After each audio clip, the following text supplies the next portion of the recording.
warahmatullahi wabarakatuh. Alhamdulillah kita berjumpa lagi dengan saya Ibu Rini Riani. Saya mengajar sejarah wajib kelas 10. Semangat juara buat anak-anakku. Masih tetap semangat kan belajarnya walaupun di rumah saja, tapi tidak menurunkan semangat kita. Kali ini Ibu akan membahas tentang objek kajian sejarah. Apa aja sih objek itu? Yuk kita lihat saja pembahasan hari ini.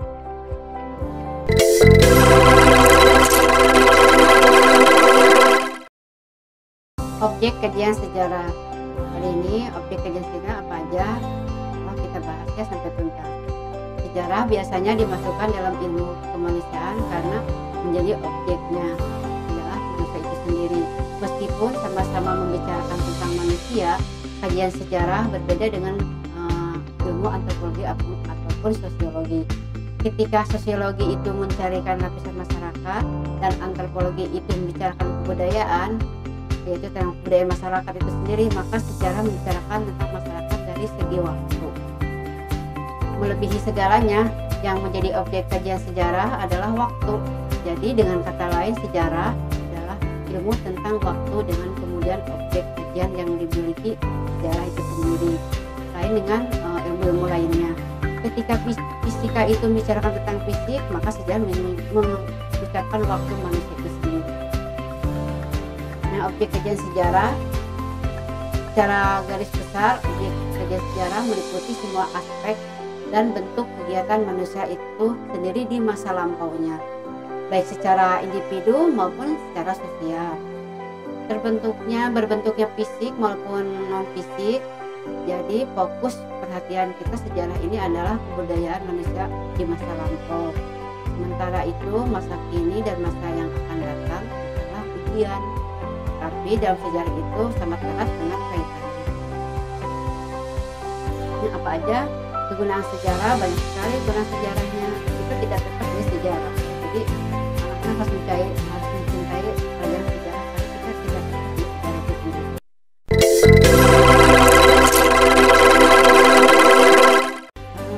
Sejarah itu banyak gunanya. Apa sih kegunaan sejarah itu? Arti penting sejarah sebagai pengalaman pegang hidup kita atau pedoman hidup kita bagi suatu bangsa pada masa sekarang dan masa depan.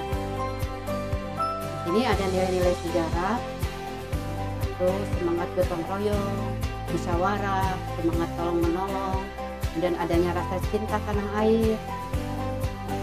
Saja kegunaan sejarah banyak sekali ya sejarah itu. Tapi salah satunya ini itu akan membahas tiga saja, yaitu tempat sejarah satu secara rekreatif, inspiratif, dan edukatif. Peranan sejarah juga punya sejarah kegunaan bagi bangsa kita juga ya. Peranannya apa sih? Di sini peranan sejarah dalam kehidupan masyarakat, baik itu bersifat buruk ataupun bersifat baik, keduanya sangat bertolak belakang dan harus disikapi kita dengan baik juga ya. Maksudnya yang buruk harus diperbaiki biar tetap ada perbaikan pada diri kita atau satu bangsa itu sendiri, ataupun prestasi yang harus ditingkatkan supaya menjadi ilham ya atau inspiratif bagi kita dan memberikan inspirasi. Nah, ini belajar tanggung jawab melalui sejarah. Sejarah juga punya tanggung jawab. Apa saja kita lihat. Belajar bertanggung jawab melalui sejarah. Belajar tanggung jawab melalui sejarah berarti kita belajar dari pengalaman yang sudah kita lakukan di masa lampau. Sejarah yang pernah terjadi dalam hidup kita kiranya dijadikan sebuah pelajaran sebagai pengalaman untuk hidup kita mendatang akan lebih baik lagi. Tidak ada suatu perbaikan dengan melihat sejarah kita. Nah, mungkin kali ini cukup sekian pembahasan dari Ibu sendiri ya. Insya Allah kita akan bertemu lagi masa nanti tentang pembahasan yang berbeda tentunya. Tetap semangat juara. Waalaikumsalam warahmatullahi wabarakatuh.